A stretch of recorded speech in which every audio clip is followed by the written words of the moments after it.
Hey everybody, today we're going to be reading Smart Cookie by Jory John and Pete Oswald. Welcome back to Read to Rise.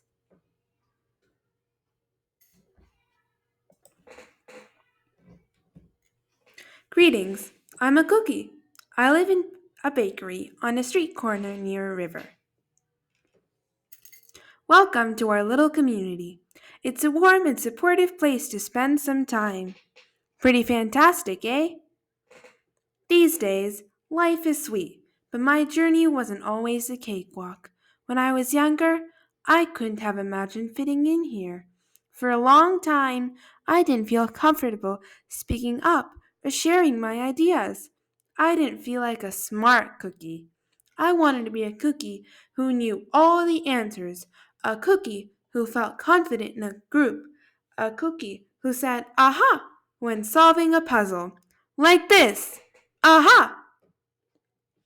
Looking back, I had some trouble in my early days. I went to school in a gingerbread house. Our teacher, Miss Biscotti, was kind and patient. When I arrived each morning, she'd wave at me and smile. But I didn't get the best grades, and I never raised my hand because I couldn't think of answers as fast as the others, and I was the last to finish most tests. And it wasn't because I didn't care. And it wasn't because I didn't try. Sometimes I'd get distracted and mess up, even though I knew the material. Those were the most frustrating moments of all. Once, I misspelled the word dough. That was rough. And another time, I added when I meant to subtract. Occasionally, we'd have a lesson where I had absolutely no idea what was happening. I just couldn't keep up.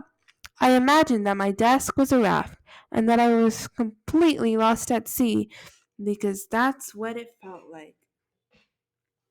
At night, I slept in a cookie jar. I had about 6 dozen roommates. Move, you move, no, you move, no, you move, no, you all move. I'd stay awake and stare out the window and worry. And it went this way, day after day after day. But then something happened that changed everything. It all started with a homework assignment. Miss Biscotti requested our attention one afternoon. Tonight, I would like you to create something completely original, she announced. It can be anything you want. Please bring it to class tomorrow. That was it. There were no further instructions. Miss Biscotti winked at me as I gathered my belongings. I felt like I had a million butterflies in my stomach. Create anything? Something original? Due tomorrow? When I got home, I immediately went to work. At first, I tried a cooking project. The results were half baked. Next, I tried to hammer and nail something. It splintered immediately. Then I tried making a sculpture, but it was a complete bust. I wonder if I was about to fail yet another assignment. I was stuck. I stared out the window and watched the rain hit the river.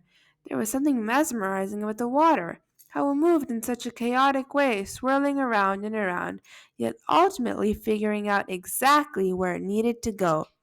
Suddenly, I had an idea. I decided to write something original. A poem! I came up with the title based on how I'd been feeling, my crummy days. After that, the rest of it seemed to fall in place. I wrote, and I wrote, and I lost track of time. An hour went by in a flash. Aha! I said when I was finished. I couldn't sleep that night, but wasn't because I was worried. It was because I was excited.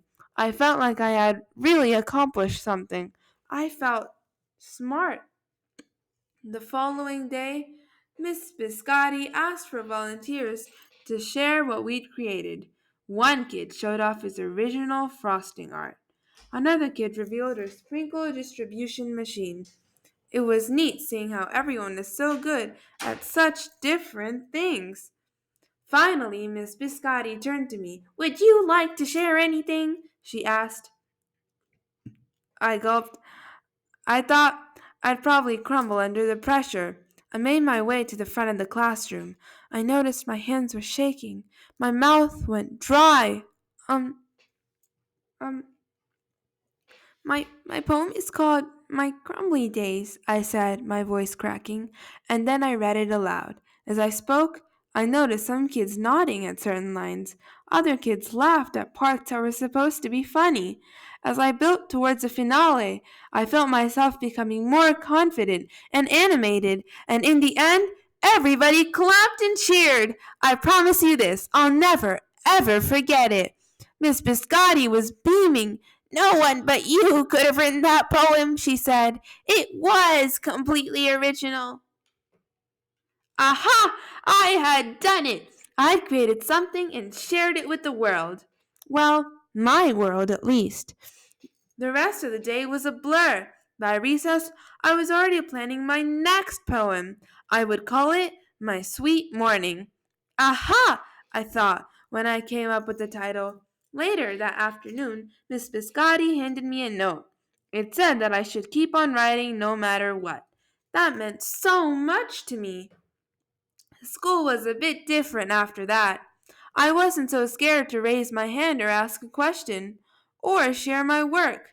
Sure, some things didn't come as easy for me as they do for others, but now I know that you can be smart in many different ways.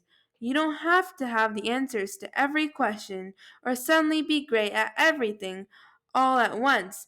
You just need a chance to try all kinds of things to find out who you are and what you like to do. As for me, I learned that I can write and I can think up great ideas, and I found plenty of other things I'm good at too. I no longer feel lost at sea. It's more like floating down a river. And the best part is there's always more to learn because we're all smart cookies. Aha, aha, aha. The end, and I hope you enjoyed, Smart Cookie.